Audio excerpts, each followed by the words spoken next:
Pemirsa Jagad Maya dihebohkan dengan video Syaka, bayi asal Madura, Jawa Timur yang tidur hampir 1 tahun. Berdasarkan diagnosis dokter, bayi mungil ini mengidap sindrom putri tidur.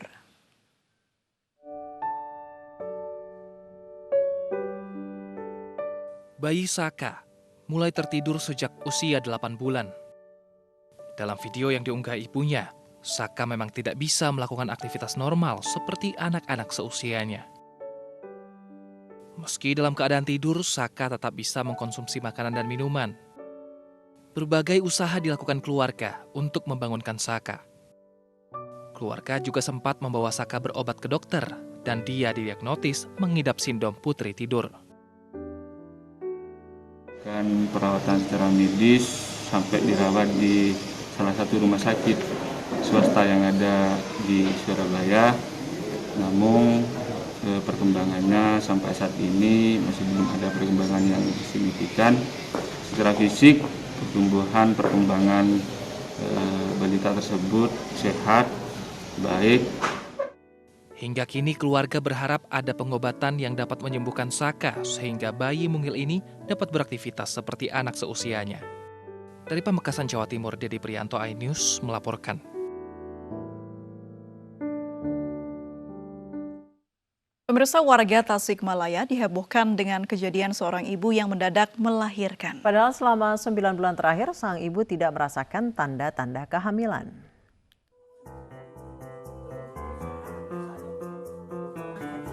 Kelahiran seorang bayi di Desa Mandalasari, Kabupaten Tasikmalaya, Jawa Barat, mendadak viral.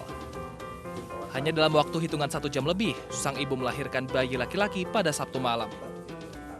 Selama ini sang ibu tidak merasakan adanya tanda-tanda kehamilan seperti yang pernah dirasakan pada saat hamil anak pertama dan kedua. Sebelumnya tabuh dalapan aya nu usik sakali di kulon teh pas dicanak ka dieu ngaageung. Setengah 10 ngalahirkeun. Bayi laki-laki yang diberi nama Lingga Cipta Radepa saat ini kondisinya sehat dan tinggal bersama sang ibu dan kakeknya. Hingga saat ini masih belum diketahui secara pasti bagaimana proses kehamilan. Dari Tasikmalaya, Jawa Barat, Asep Juharyono, iNews melaporkan.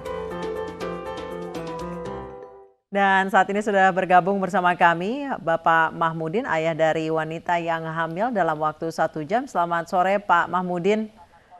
Ya. Pak Mahmudin, Anda bisa menjelaskan apa yang terjadi saat itu, saat putri Anda dinyatakan hamil 1 jam kemudian melahirkan? Waktu dia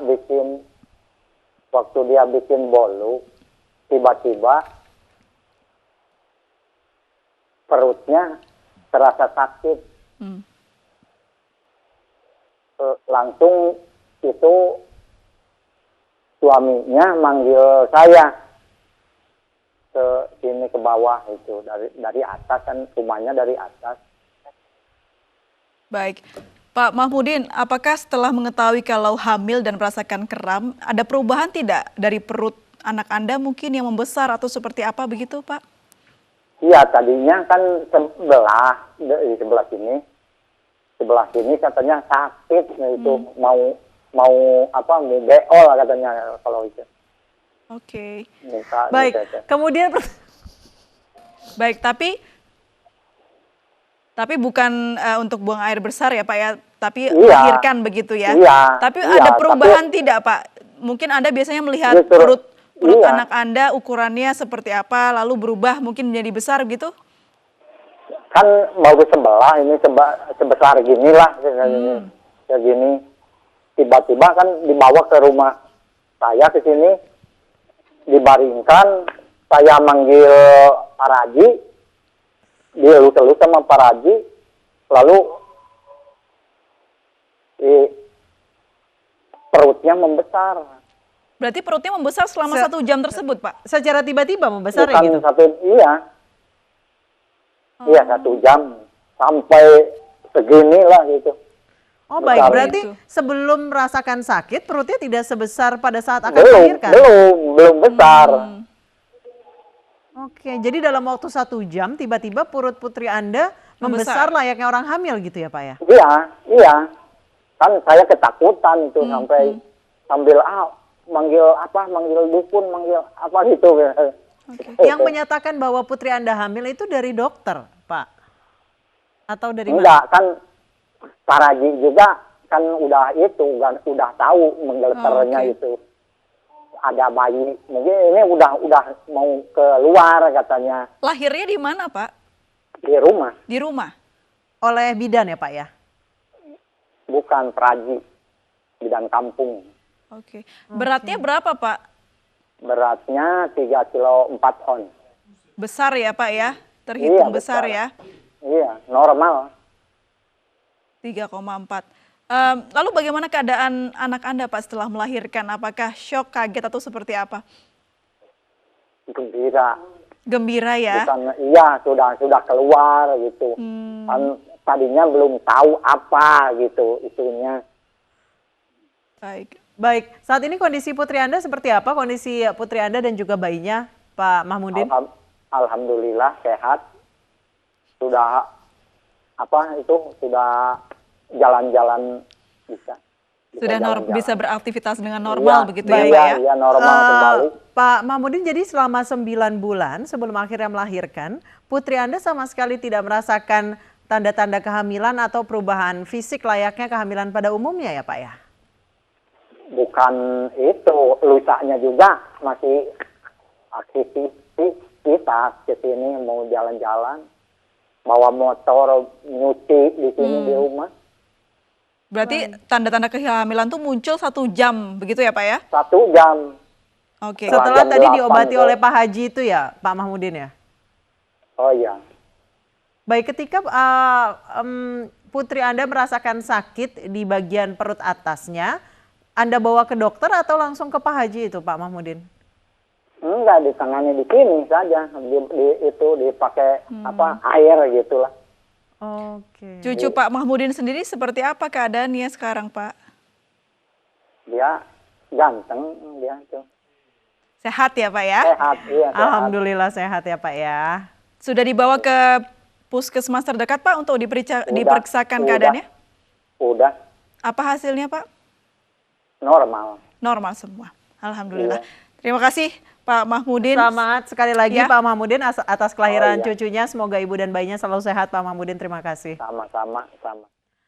Pemirsa, polisi telah memeriksa 4 saksi kasus oknum lurah di Tangerang Selatan yang menendang meja di salah satu sekolah menengah atas. Selain memeriksa para saksi, polisi juga mengumpulkan beberapa barang bukti, salah satunya rekaman kamera pengawas sekolah. 4 orang telah diperiksa polisi terkait tindakan lurah Benda Baru karena menendang meja di sekolah menengah atas Negeri 3 Tangerang Selatan pada Jumat lalu. Selain memeriksa 4 saksi, polisi juga mengumpulkan barang bukti lainnya seperti rekaman kamera pengawas hingga barang-barang yang berada di ruangan sekolah. Jika terbukti bersalah, maka pelaku terancam hukuman 5 tahun penjara.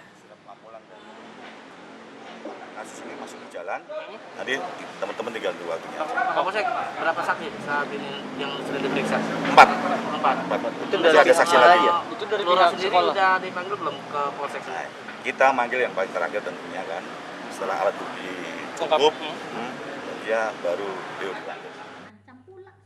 Kamera pengawas sekolah merekam oknum lurah yang mengamuk di ruang kepala sekolah menengah atas Negeri 3 Tangerang Selatan pada Jumat lalu. Lurah bernama Saidun yang berdinas di Kelurahan Benda Baru diduga naik pitam karena anak titipannya tidak diterima di SMA Negeri 3 Tangerang Selatan saat penerimaan peserta didik baru.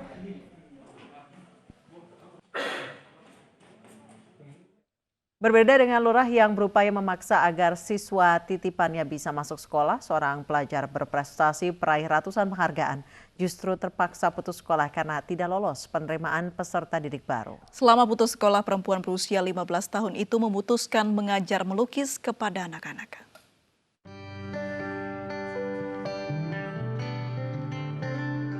Arista Widya Maheswari, perempuan berusia 15 tahun ini seharusnya naik kelas 1 sekolah menengah atas. Namun tahun ini ia terpaksa putus sekolah. Gadis peraih 700 penghargaan nasional dan internasional di bidang seni lukis ini tidak lolos penerimaan peserta didik baru. Meski faktor usia tak lagi dipertimbangkan dalam PPDB, Arista kalah saing dalam memperoleh pembobotan nilai. Arista mengumpulkan total nilai 7.762,4, sementara nilai rata-rata calon siswa yang diterima di sekolah impiannya di atas 8.000. Mau memperbanyak hasil karya aja. Terus nanti kalau misalnya emang pandemi udah selesai, aku mau lanjut lagi untuk berbagi, ngajar lukis. Terus setiap hari Sabtu ini udah dimulai dari kemarin sih. Aku latihan panahan sama kakakku. Mau juga sih, kan ya lumayan ya bisa pameran. Tapi alhamdulillah waktu itu udah pernah pameran juga di Galeri Nasional. Akhirnya gadis yatim piatu ini memutuskan mengajar melukis kepada anak-anak di sejumlah ruang publik terpadu ramah anak di Jakarta Timur. Dari Jakarta, Rian Rahman, iNews melaporkan. Di masa pandemi COVID-19, sebuah sekolah menengah kejuruan di Malang, Jawa Timur disulap menjadi kamar hotel. Dengan lokasinya yang strategis, kamar hotel di gedung sekolah tersebut ramai pengunjung.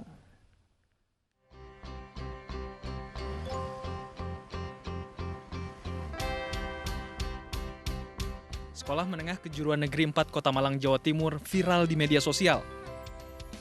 Pasalnya di masa pandemi COVID-19, gedung sekolah ini disulap menjadi hotel. Dengan lokasinya yang strategis, hotel ini kerap ramai disambangi pengunjung, terutama pada akhir pekan.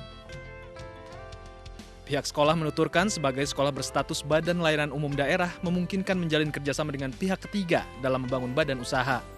Terlebih sekolah ini memiliki jurusan perhotelan.